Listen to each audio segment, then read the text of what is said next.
नाजरीन आदाब। आज जिस मौजू पे मैं आपसे गुफ्तगू करने वाला हूँ उसका उन्वान है महात्मा गांधी और हिंदुस्तान की आज़ादी। गांधी जी के पैदाइश से 12 साल पहले 1857 की बगावत हुई थी और हिंदुस्तान में बरतानवी सरकार कायम हो चुकी थी। महात्मा गांधी एक ऐसे हिंदुस्तान में परवान चढ़े जहां हिंदुस्तानियों पर बरतानवी सरकार जुल्म ढा रही थी। पर जब गांधी जी फौत हुए तो हिंदुस्तान एक आज़ाद हिंदुस्तान था जिसे उनके खोने का बेहद अफसोस था।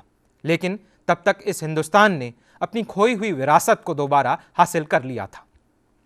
लाखों बेजुबान लोगों को एक आवाज़ मिली और बेसाजो सामान लोगों ने एक ऐसी लड़ाई जीती जिसने पूरी दुनिया को अपनी तरफ मुतवज्जो किया और तारीख का एक बेमिसाल नमूना बन गई। इन सारी चीज़ों के पीछे एक ऐसे आदमी का हाथ था जिसे लोग महात्मा गांधी के नाम से जानते हैं। उनके इन्हीं कारनामों की वजह से हिंदुस्तानियों ने उन्हें बाबा कौम का खिताब दिया है। ऐसे शख्स के बारे में इतने कम वक्त में बात करना मुश्किल है, इसलिए आज के इस लेक्चर में मैं सिर्फ उनकी इब्तदाई ज़िंदगी और उस वक्त के वो वाक़यात जिन्होंने गांधी जी के नज़रियात को जन्म दिया उन पर रोशनी डालूंगा। साथ ही मैं ये बताने की कोशिश करूंगा कि वे कौन से हालात और हवादिस थे जिन्होंने उस शख्सियत को मोहनदास करमचंद गांधी से महात्मा गांधी बनाया। M.K. गांधी की पैदाइश 2 अक्टूबर 1869 ईस्वी में पोरबंदर नामी एक कस्बे में हुई जो गुजरात के मगरबी साहिल पर वाक़ है। उनका ताल्लुक एक दरमियानी ख़ानदान से था। उनके दादा उत्तमचंद गांधी पोरबंदर के दीवान थे। उनकी माता पुतलीबाई जो एक मजहबी खातून थीं, उन्होंने अपने बेटे मोहनदास के जहन दिमाग पर कई असरात मुरत्तब किए। 6 साल की उम्र में गांधी जी ने घर के करीब एक स्कूल में जाना शुरू किया। वो एक औसत दर्जे के तालिब इल्म थे मगर वक्त के काफ़ी पाबंद थे। बचपन से ही वो काफ़ी शर्मीले और कमगो थे। उन्होंने अपनी खुद नविश्त सवाने हयात the story of my experiments with truth में इंग्लैंड में वो हुए एक वाक़े का जिक्र किया है जिसमें वो अपने शर्मीले होने का एहसास दिलाते हैं। हुआ ये कि उन्हें इंग्लैंड में एक छोटी सी महफिल में बुलाया गया था जहां उन्हें खिताब करना था। हस्बे रिवायत गांधी जी अपनी तकरीर लिख कर ले गए थे, लेकिन वहां पहुंचकर यह पता चला कि यहां अपनी तकरीर पढ़ना मायूब समझा जाता है। लिहाजा गांधी जी ने अपनी तकरीर किसी और से पढ़वाई और ख़ुद ये हिम्मत न कर सके कि उन लोगों को खिताब करें। यह था गांधी जी के शर्मीलेपन का आलम। जब गांधी जी 7 साल के थे तो उनके वालिद करमचंद गांधी पोरबंदर से दीवान की नौकरी छोड़कर राजकोट चले गए। वहां उन्हें जल्द ही फिर दीवान बना दिया गया। गांधी जी के बचपन में बहुत से ऐसे वाक़यात पेश आए जिन्होंने उन्हें परेशान किया और उनके दिमाग में सवालात खड़े किए। यही वो उलझने और सवालात थे जिनकी झलक महात्मा गांधी के फ़िक्र फ़लसफ़े में नज़र आती है। इस सिलसिले में कुछ वाक़यात का जिक्र मैं आपसे करना चाहता हूँ। मोहनदास और उनके भाई करसन दास प्राइमरी स्कूल में पढ़ने जाते थे। एक बार ऐसा हुआ कि स्कूल में खेल दिखाने वाला आया। उसने कुछ तस्वीरें दिखाईं जिसमें एक तस्वीर रामायण के श्रवण कुमार की भी थी जो अपने अंधे वालिदैन को अपने कंधे पर लिए जा रहा था। इस तस्वीर और श्रवण कुमार की कहानी ने छोटे मोहनदास पर अनमिट नक़ूश छोड़े। उसी ज़माने में उन्होंने हरीशचंद्र नाम का एक नाटक देखा। इससे वो बहुत मुतासिर हुए और इस नाटक से उन्हें सच्चाई के लिए राह में आने वाली तमाम मुश्किलात से लड़ने का हौसला मिला। मोहनदास की ज़िंदगी में एक और अहम वाक़या तब हुआ जब एक अंग्रेज़ स्कूल इंस्पेक्टर स्कूल में बच्चों का इम्तिहान लेने आया था। मोहनदास ने कुछ गलत लिखा था जो उनके उस्ताद ने देख लिया था। उस्ताद ने इशारे से उन्हें दूसरे बच्चे की स्लेट से देखकर गलती ठीक करने की हिदायत दी, पर मोहनदास ने उस हिदायत को नज़रअंदाज कर दिया और बाद में इसी के लिए उस्ताद ने उन्हें सज़ा दी। मोहनदास के घर में सफाई के काम के लिए एक आदमी आता था। उनकी माँ पुतलीबाई ने उन्हें यह कहकर उस आदमी से दूर रहने की हिदायत दी कि वो एक अछूत है। ये नन्हे मोहनदास को बुरा लगता था और वो अपनी माँ से बहस करते थे कि जब मजहब किसी को अछूत करार नहीं देता तो किसी दूसरे इंसान को छूना गुनाह कैसे हो सकता है। ये वो चंद वाक़यात थे जिनका गांधी जी की आइंदा ज़िंदगी पर गहरा असर पड़ा। सच्चाई, अदम तशद्दुद और छुआछूत की मुखालिफत गांधी जी के फ़िक्र व फ़लसफ़े की बुनियादी जुज़ हैं और इनकी झलक हमें उनकी इब्तदाई ज़िंदगी से ही नज़र आने लगती है। गांधी जी की स्कूल की तालीम भी अभी पूरी नहीं हुई थी कि उनके वालिद साहब का इंतकाल हो गया। जब वो 13 बरस के थे तो उनकी शादी कस्तूरबा से हुई। 1887 में मोहनदास ने मैट्रिक का इम्तिहान पास किया और भावनगर के सामलदास कॉलेज में दाखिला लिया। उसी ज़माने की बात है कि उनके एक खैर खां ने उन्हें इंग्लैंड जाकर वकालत की तालीम हासिल करने का मशवरा दिया। उनके बड़े भाई को खुद ये मशवरा अच्छा लगा, लेकिन उन्हें परेशानी ये थी कि इसका खर्च कैसे पूरा होगा। उनकी माँ को ये पसंद नहीं आया क्योंकि उन्हें लगा कि उनका छोटा बेटा एक अजनबी जगह पर नामालूम मसाइल और ख़तरात का सामना किस तरह करेगा। इसके अलावा मोट बनियाज़ाद जिससे गांधी जी का ताल्लुक़ था ने उन्हें धमकी दी कि अगर उन्होंने गैर मुल्क का सफ़र किया तो उन्हें और उनके ख़ानदान को बिरादरी से खारिज कर दिया जाएगा।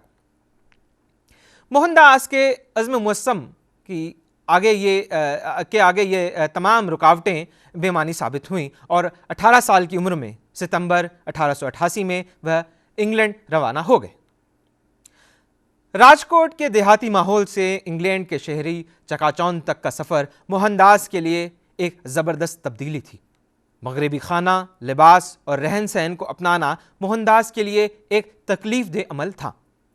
जहाज़ पर सफ़र और इंग्लैंड में क़याम के इब्तदाई चंद हफ्तों में मोहनदास को लगता था कि शायद उन्होंने गलत फ़ैसला लिया है। उन्होंने हिंदुस्तान छोड़ने से कबल अपनी माँ से वादा किया था कि वो 3 चीज़ें शराब, औरत और गोश्त को हाथ नहीं लगाएंगे। उनकी सब्ज़ी खोरी उनके लिए मुसलसल शर्मिंदगी का बायस बन रही थी। गांधी जी ने अपनी खुद नविश्त में लिखा है, मैं हमेशा अपने घर और मुल्क के बारे में सोचता था। यहाँ सब कुछ अजनबी था।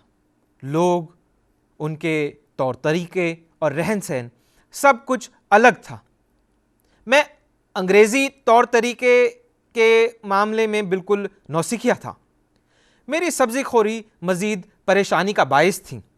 यहाँ तक कि जो चीज़ें मैं खाता था वो फीकी और बेमज़ा होती थीं। उन्होंने अपने नुक्ता चीनों का मुंह बंद करने के लिए ये फ़ैसला लिया कि वो सब्ज़ी खोरी की आदत नहीं छोड़ेंगे, लेकिन अंग्रेज़ी तहज़ीब में अपने आप को ढालने की कोशिश करेंगे। उन्हें यह भी महसूस हुआ कि नई सूट रक्सगाह उन्हें ज़हरी तौर पर तो जेंटलमैन बना देंगी, अंदर से लेकिन वो वही रहेंगे जो हैं। उनकी तबीयत में खुद एहतसाबी कूट कूट कर भरी थी। वो जो कुछ करते उसके बारे में सोचते थे कि मैं सही कर रहा हूँ या गलत, और ज़मीर की आवाज़ पर फैसला करते थे। वो हमेशा अपनी गलतियों से सबक हासिल करते थे। 3 महीने के बाद वो अपने पुराने ढर्रे पर वापस आ गए।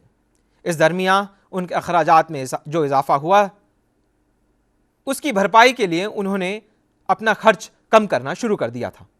उन्होंने अपना कमरा बदल लिया, अपना नाश्ता खुद से बनाने लगे और बस का किराया बचाने के लिए रोज़ाना 8 से 10 मील पैदल चलने लगे। उन्होंने अपना खर्च बहुत कम कर लिया और उन्हें इस बात की खुशी हुई कि वो अपने भाई पर कम से कम माशी बोझ डाल रहे हैं। सादगी ने उनकी दोनों दाखिली और खारजी ज़िंदगी पर गहरा असर डाला। उनकी सब्ज़ी खोरी जो बायस नदामत थी, बहुत जल्द एक कीमती असासा बन गई। सब्ज़ी खोरी अब वालिदैन की तरफ से आयत करदा एक मजबूरी नहीं बल्कि एक मिशन बन गई थी उनके लिए। उन्होंने रिसाला वेजिटेरियन में लगातार 9 मज़ामीन लिख कर अपनी सहाफ़ती ज़िंदगी का आगाज़ किया और लंदन वेजिटेरियन सोसाइटी के मेंबर भी बन गए। इंग्लैंड में रहते हुए 1879 में गांधी जी ने पहली बार भगवद गीता का मुताला किया। इसके दूसरे बाब से वह बेहद मुतासिर हुए, जिसमें बताया गया है कि कुर्बानी या नफ्स खुशी मजहब की आला तरीन शक्ल है। गीता से उन्हें वो रोशनी मिली जिसकी उन्हें तलाश थी। इसने उनके लिए एक नई तर्ज ज़िंदगी के दरवाजे खोल दिए। एक दोस्त के मशवरे पर गांधी जी ने बाइबल भी पढ़ी। न्यू टेस्टामेंट उन्हें बहुत पसंद आया और सर्मन ऑन द माउंट यानी हज़रत ईसा की तकरीर उन्हें दिल में उतर गई। बाइबल पढ़ने के बाद उनके दिल में अजीम पैगंबरों की सवानें पढ़ने का शौक़ पैदा हुआ और उन्होंने दुनिया के अहम मज़ाहिब का मुताला शुरू किया। तमाम मज़ाहिब का एहतराम करना, उनकी अच्छी बातों को समझना और उन पर अमल करना गांधी जी ने ज़िंदगी की इब्तदाई दिनों में ही सीख लिया था। ये ज़माना दानिशवराना सरगर्मियों और तहरीर और तकरीर की आज़ादी का था। नफ़रत के बजाय प्यार और बुराई के बदले भलाई का ख्याल उनके दिल में उसी ज़माने में परवान चढ़ा। यह ख्याल जनूबी अफ्रीका और हिंदुस्तान में उनकी सरगर्मियों का नागज़ीर हिस्सा बन गई। 1891 में उन्होंने वकालत का इम्तिहान पास किया और हिंदुस्तान वापस लौट आए। वतन वापसी के बाद उन्होंने अपनी माँ की मौत का अफसोसनाक खबर सुनी, जो उनके इंग्लैंड क़याम के ज़माने में ही चल बसी थी। गांधी जी हिंदुस्तान वापस आने के बाद अपने घर वालों की उम्मीदों को पूरा करने चाहते थे, और जिसके लिए उन्हें इंग्लैंड भेजा गया था और जिस पर काफ़ी रकम खर्च भी हुई थी। पर जल्द उन्हें एहसास हुआ कि बैरिस्टर की डिग्री कामयाब वकालत के लिए काफ़ी नहीं थी। दोस्तों के मशवरे पर वह हिंदुस्तानी क़वानीन सीखने बॉम्बे गए। बॉम्बे में उनकी वकालत चली नहीं और जल्द ही उन्हें वापस राजकोट आना पड़ा। यह गांधी जी के लिए बहुत मुश्किल वक्त था। उन्हें न सिर्फ अपनी बल्कि घर वालों की उम्मीदों पर भी खरा उतरना था। उसी समय की बात है कि जनूबी अफ्रीका के एक फर्म दादा अब्दुल्ला एंड कंपनी ने उन्हें एक मुकदमे में अपनी पैरवी के लिए जनूबी अफ्रीका आने की दावत दी। यह उनके लिए बड़ा अच्छा मौका था। गांधी जी इसके लिए तैयार हो गए और अप्रैल 1893 में जनूबी अफ्रीका चल पड़े। उन्हें बहुत कम अंदाज़ा था कि जनूबी अफ्रीका में क्या हालात पेश आने वाले हैं। वहाँ उस शर्मीले, बेयार व मददगार, अकेले और नातजुर्बेकार नौजवान का साबका उन ताकतों से पड़ा जिन्होंने उन्हें मजबूर किया कि वो अपनी अक़दार की मदद से बदकिस्मती को तख्लीकी रूहानी तजुर्बे में बदल दें। गांधी जी को जनूबी अफ्रीका में जिस चीज़ का सबसे पहले एहसास हुआ वो था नस्ली जारियात का जालिमाना माहौल। हिंदुस्तानियों की एक बड़ी आबादी जनूबी अफ्रीका में मुकीम थी। इनमें से कुछ तो ताजिर थे और ज़्यादा तादाद मज़दूरों या उनके वारिसीन की थी। ये तमाम बड़ी खस्ता हालत में थे। हिंदुस्तानियों को जनूबी अफ्रीका में सियासी इख्तियारात हासिल नहीं थे और उनको तौहीन आमेज़ अंदाज में कूली कहकर पुकारा जाता था। एक हिंदुस्तानी डॉक्टर को कूली डॉक्टर और गांधी जी जैसे बैरिस्टर को कूली बैरिस्टर कहकर पुकारा जाता था। पहली बार जब गांधी जी डरबन की एक अदालत में गए तो यूरोपीय मजिस्ट्रेट ने उन्हें पगड़ी उतारने का हुक्म दिया। उन्होंने इनकार कर दिया और अदालत से बाहर आकर इसके एहतजाज में एक ख़त लिखा जो एक मकामी अखबार में छपा। डरबन में एक हफ्ते के क़याम के बाद वो ट्रांसवाल की राजधानी प्रिटोरिया चले गए, जहां उन्हें एक मुकदमे के सिलसिले में बुलाया गया था। उनके मुवक्किल ने उनके लिए एक फ़र्स्ट क्लास का ट्रेन का टिकट ख़रीदा था। हुआ ये कि तकरीबन 9 बजे रात में जब उनकी ट्रेन नेटल की राजधानी पीटरमैटिसबर्ग पहुंची तो एक गोरा मुसाफिर उनकी ट्रेन में दाखिल हुआ। उसने उस डब्बे में एक काले यानी कि गांधी जी की मौजूदगी पर एतराज़ जताया। रेलवे ऑफिसरों ने उन्हें 3rd क्लास में जाने का हुक्म दिया। गांधी जी ने जब 3rd क्लास में जाने से इनकार किया तो एक कांस्टेबल ने उन्हें धक्का मार के बाहर निकाल दिया और साथ ही उनका सामान भी बाहर फेंक दिया। यह बहुत सर्द रात थी। गांधी जी स्टेशन के वेटिंग रूम में सारी रात बैठे रहे और सर्दी से कांपते रहे। वो सोचते रहे कि क्या मुझे अपने हुकूक के लिए लड़ना चाहिए या हिंदुस्तान वापस हो जाना चाहिए। आखिर में उन्होंने फैसला किया कि अपने मकासद को हासिल किए बगैर वापस जाना बुज़दिली होगी। उनका इरादा बहुत पुख्ता हो गया। उन्होंने फैसला किया कि वो जनूबी अफ्रीका में किसी भी नाइंसाफी को कबूल नहीं करेंगे। उन्होंने तय कर लिया था कि वो बहस करेंगे, गुजारिश करेंगे, एहतजाज करेंगे, लेकिन नस्ली तकब्बुर के आगे सर नहीं झुकाएंगे। वो बुज़दिली जिसने उन्हें इंग्लैंड में एक तालिब इल्म के तौर पर और हिंदुस्तान में बाद में एक वकील के तौर पर परेशान किया, अब ख़त्म हो चुकी थी। उन्होंने वक्त ज़ाया किए बगैर लोगों से राब्ता कायम किया और प्रिटोरिया, जहाँ हिंदुस्तान के मुसलमान ताजरों की बड़ी तादाद थी, वहाँ पर हिंदुस्तानियों की एक मीटिंग बुलाई। यहाँ उन्होंने पहली बार एक कामयाब आवामी तकरीर की। उन्होंने बिरादरान वतन को हर जगह, यहाँ तक कि तिजारत में भी सच्चाई से काम लेने का मशवरा दिया और उन्हें उनकी जिम्मेदारियों का एहसास दिलाया। गांधी जी ने यहाँ एक अहम बात कही। उन्होंने कहा कि हमारे मुल्क को इस गैर मुल्की सरजमीन पर हमारे बर्ताव की बिना पर आंका जाएगा। उन्होंने कहा कि आप तमाम मजहबी इम्तियाज़ात और ज़ात पात को भूलकर एक अंजुमन कायम करें जो हिंदुस्तानी बाशिंदों के मसाइल हल करे और उन्हें अपनी खदमात मुफ्त मुहैया करे। जून 1894 के आखिर में वो हिंदुस्तान वापस जाने के लिए डरबन आए। इस मौके पर उनके मुवक्किल ने उनके लिए एक अलविदाई पार्टी का एहतमाम किया था। वहाँ गांधी जी ने एक मकामी अखबार द नेटल मर्क्यूरी में पढ़ा कि नेटल लेजिस्लेटिव असेंबली एक ऐसा कानून पास करने जा रहा है जिसके बाद वहाँ के हिंदुस्तानी वोट देने के हक से महरूम हो जाएंगे। गांधी जी ने अपने मेज़बानों से कहा कि यह हमारे ताबूत में पहली कील है। हिंदुस्तानी ताजरों ने उनसे दरख्वास्त की कि वो कुछ दिन और वहाँ रुक जाएं और उनकी पैरवी करें। गांधी जी ने जल्द अपना काम शुरू किया। गांधी जी ने नेटल लेजिस्लेटिव असेंबली और बरतानवी हुकूमत को एक दरख्वास्त भेजी जिस पर सैकड़ों हिंदुस्तानियों के दस्तखत थे। हालांकि वो उस कानून को पास होने से रोक तो नहीं सके, लेकिन नेटल, हिंदुस्तान और इंग्लैंड के अखबारात के जरिए आवाम की तवज्जो इस जानिब मबजूल करने में ज़रूर कामयाब हुए। पहली बार हिंदुस्तान के लोगों को जनूबी अफ्रीका में अपने मुल्क के लोगों की मुश्किलों और परेशानियों का इल्म हुआ। गांधी जी ने महसूस किया कि वो जनूबी अफ्रीका में हिंदुस्तानी आवाम के हुकूक की लड़ाई को दरमियान में छोड़ नहीं सकते। उन्हें इस जद्दोजहद को जारी रखना होगा और इसे अंजाम तक पहुंचाना होगा। इसलिए उन्होंने ये फैसला किया कि वो अपने ख़ानदान को यहीं साउथ अफ्रीका या जनूबी अफ्रीका ले आएंगे। इस मकसद से 1896 में वो हिंदुस्तान चल पड़े। हिंदुस्तान आने के बाद उन्होंने बहुत से शहरों का दौरा किया, अखबारात के एडिटरों और रहनुमाओं से मिले और उन्हें जनूबी अफ्रीका के हिंदुस्तानी बाशिंदों की परेशानियों और हाल से वाकिफ़ कराया। इस सिलसिले में वो बदरुद्दीन तैयबजी, फिरोज शाह मेहता, सुरेंद्रनाथ बनर्जी और बाल गंगाधर तिलक जैसे लोगों से मिले। वो गोपाल कृष्ण गोखले से भी मिले और उनसे बेहद मुतासर हुए। नवंबर 1896 की बात है कि गांधी जी अपनी बीवी और 2 बेटों हरिलाल और मिनेलाल के साथ डरबन वापस लौट गए। 1899 में जनूबी अफ्रीका में बोर जंग छिड़ गई। इस दौरान गांधी जी ने इंडियन एम्बुलेंस कोर नाम के एक तंजीम की बुनियाद डाली। उन्होंने 1100 रजाकरों को तरबियत दी और हुकूमत को इसकी खदमात पेश की। इन रजाकरों ने गांधी जी की क़यादत में जंग के दौरान जख्मियों का इलाज में नुमाया खदमात अंजाम दी।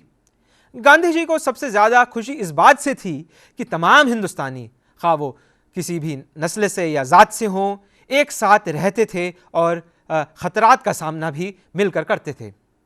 गांधी जी ने 1901 में हिंदुस्तान इंडियन नेशनल कांग्रेस की कलकत्ता इजलास में शिरकत के लिए हिंदुस्तान वापस आए। उनकी गुजारिश पर उस इजलास में जनूबी अफ्रीका के हिंदुस्तानियों की हिमायत में एक करारदाद पास हुई। गांधी जी पूरे हिंदुस्तान का दौरा करके अपने मुल्क को समझना चाहते थे, लेकिन उन्हें हिंदुस्तानी बिरादरी ने फिर जनूबी अफ्रीका बुला डाला। इसी ज़माने में गांधी जी ने इस बात पर गौर करना शुरू किया कि किस तरह इनफरादी एहतजाज को वुसअत देकर और मुनज़्ज़म कर कर आवामी जद्दोजहद में बदला जा सकता है। गांधी जी ने आवामी जद्दोजहद को सत्याग्रह का नाम दिया। गांधी जी ने पाया कि जनूबी अफ्रीका की गोरी हुकूमत एक ऐसा कानून पास कर रही है जिसके बाद तमाम हिंदुस्तानियों को मुजरिम की तरह अंगूठे का निशान देना होगा और शिनाख्ती कार्ड लेकर चलना होगा। हिंदुस्तानियों का एक बड़ा हुजूम ये तय करने के लिए जमा हुआ कि इसका क्या किया जाए।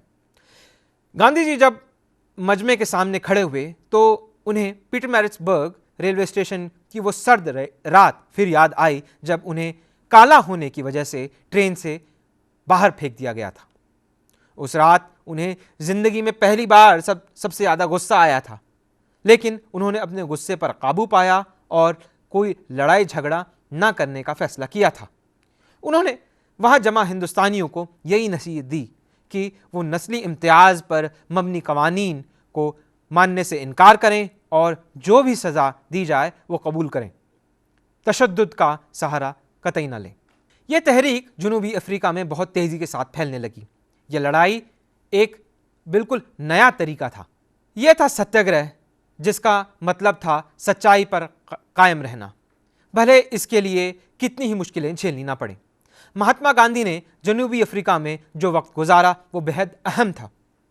वो एक बैरिस्टर के तौर पे वहाँ गए थे और महात्मा बनकर वापस हिंदुस्तान पहुँचे। उनके सामने अब एक ही मकसद था, अपने लोगों की खिदमत। गांधी जी ने 20 बरसों का जो तवील अरसा जनूबी अफ्रीका में गुजारा वो उनके सियासी नज़रियात और फ़लसफ़ाए ज़िंदगी की तरतीब और तश्कील के लिए साजगार साबित हुई। कुछ मुअर्रिखीन का ख्याल है कि अगर गांधी जी हिंदुस्तान में रहते तो यहाँ के बड़े बैरिस्टरों और रहनुमाओं की साये में रहकर शायद उतना कुछ न कर पाते जो उन्होंने गैर मुल्की सरजमीन पर कर दिखाया। जनूबी अफ्रीका में उनके तजुर्बात और सरगर्मियों ने वो ज़रूरी पस मंज़र फराहम किया जिसके बाद उन्हें हिंदुस्तान के सियासी मंजर नामे पर उभरना था। गांधी जी जब 1915 में जनूबी अफ्रीका को हमेशा के लिए खैरबाद कहकर हिंदुस्तान वापस लौटे तो उनके पास पुरअमन एहतजाज के लिए दो बड़े हथियार थे, सत्याग्रह, अदम तशद्दुद। गांधी जी ने अपने सियासी गुरु गोपाल कृष्ण गोखले से वादा किया था कि वो हिंदुस्तान में अपना पहला साल मुल्क को जानने और समझने में गुजारेंगे। वो अपने कान खुले रखेंगे और मुंह बंद रखेंगे। उन्होंने आम हिंदुस्तानियों की तरह ट्रेन के तीसरे दर्जे में पूरे मुल्क का सफ़र किया और अपने मुल्क के लोगों के हालात ज़िंदगी से वाकिफ़ होने की कोशिश की। उन्होंने जो कुछ देखा उससे सत्याग्रह के उसूलों पर उनका यकीन और पुख्ता हो गया। गांधी जी ने मई 1915 में अहमदाबाद के मज़ाफ़ात में साबरमती नदी के किनारे एक आश्रम कायम किया और वहीं रहने लगे। इस आश्रम का नाम उन्होंने सत्याग्रह आश्रम रखा। हिंदुस्तान में गांधी जी ने पहला सत्याग्रह बिहार के ज़िले चंपारण में शुरू किया। वो 1917 में वहाँ के गरीब किसानों के बुलावे पर वहाँ गए। चंपारण के किसान अपनी ज़मीन के 15% हिस्से पर नील की खेती करने पर मजबूर थे। फसल तैयार होने पर उसकी कीमत अंग्रेज़ तय करते थे, जो बहुत कम होती थी। यह खबर लोगों में जंगल की आग की तरह फैल गई थी कि एक महात्मा उनके परेशान हाली का मुआयना करने आ रहे हैं। हज़ारों किसान उनके दर्शन करने और अपना दुखड़ा सुनाने उनके पास आने लगे। गांधी जी का चंपारण में रहना अंग्रेज़ों के मफाद में नहीं था, इसलिए पुलिस सुपरिटेंडेंट ने उन्हें चंपारण छोड़ने का हुक्म दिया। गांधी जी ने साफ इनकार कर दिया। उन्हें अगले रोज़ अदालत में हाजिर होने का हुक्म दिया गया। हज़ारों किसान उनके साथ अदालत पहुँचे। मजिस्ट्रेट ने परेशान होकर कार्रवाई मुलतवी कर दी और उन्हें बग़ैर ज़मानत के रिहा कर दिया। गांधी जी इसके बाद फिर अपने मिशन में लग गए। वो हालात का जायज़ा लेने लगे और साथ साथ किसानों को सत्याग्रह के उसूलों से भी वाकिफ़ कराते जा रहे थे। उन्होंने किसानों को ये सबक दिया कि आज़ादी की पहली सीढ़ी खौफ से आज़ादी है। उन्होंने कुछ रज़ाकर तैयार किए और उन्हें किसानों के बीच हिफ़्ज़ान सेहत की तरबियत देने और उनके बच्चों के लिए तालीम का इंतज़ाम करने के लिए भेजा। ये गांधी जी का एक अनोखा कारनामा था। उन्होंने लोगों को अपने हुकूक के लिए लड़ने की तरगीब देने के साथ अपनी जिम्मेदारियों को पूरा करने की तहरीक भी दी। गांधी जी की कोशिशों की वजह से हुकूमत को एक इंक्वायरी कमीशन बैठानी पड़ी और गांधी जी भी इस कमीशन का हिस्सा थे। इस कमीशन ने जो रिपोर्ट दी वो किसानों के हक में थी। मुल्क में पहली बार अदम ताउन की एक मिसाल देखने को मिली। मकामी और कौमी मीडिया में सत्याग्रह की इस पहले तजुर्बे को खूब सराहा गया और पूरे मुल्क में गांधी जी की धूम मच गई। गांधी जी ने अपने चंपारण के तजुर्बे के बारे में ये कहा, किसान चंपारण के बाहर की दुनिया से नावाकिफ थे, इसके बावजूद उन्होंने मुझसे ऐसा सलूक किया जैसे हम बरसों पुराने दोस्त हों। इसमें कोई मुबालगा नहीं है कि बल्कि ये हकीकत है कि किसानों के साथ इन मीटिंगों में मैं खुदा अदम तशद्दुद और सच्चाई के बिलमुकाबिल होता था। चंपारण के बाद गांधी जी ने अहमदाबाद मिल मजदूरों और खेड़ा के किसानों के हुकूक के लिए भी सत्याग्रह किया। वहाँ भी उनके इस अनोखे तरीके की जीत हुई। चंपारण, अहमदाबाद और खेड़ा में गांधी जी ने अपने अनोखे सियासी तरीक़ेकार का मुजाहरा किया था। इससे उन्होंने हिंदुस्तानी आवाम में मकबूलियत का एहसास पैदा किया, उनके मसाइल को भी करीब से जाना और समझा। इन तजुर्बों से उन्हें आवाम की ताकत और कमज़ोरी को समझने और अपने सियासी तरीक़ेकार की अफादियत को जांचने का भरपूर मौका मिला। गांधी जी ने दुनिया को दिखा दिया कि किस तरह एक जालिम हुकूमत की नाइंसाफ़ियों के ख़िलाफ़ लड़ने के लिए अदम तशद्दुद को एक मुअस्सर सियासी हथियार के तौर पर इस्तेमाल किया जा सकता है।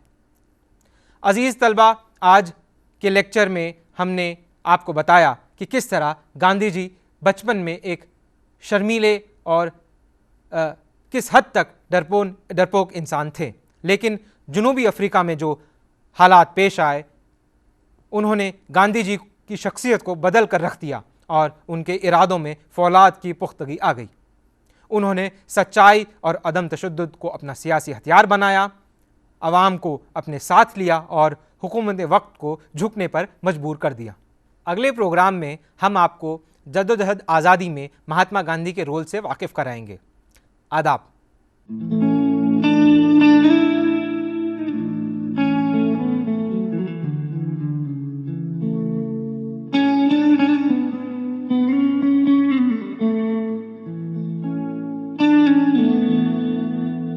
Thank you.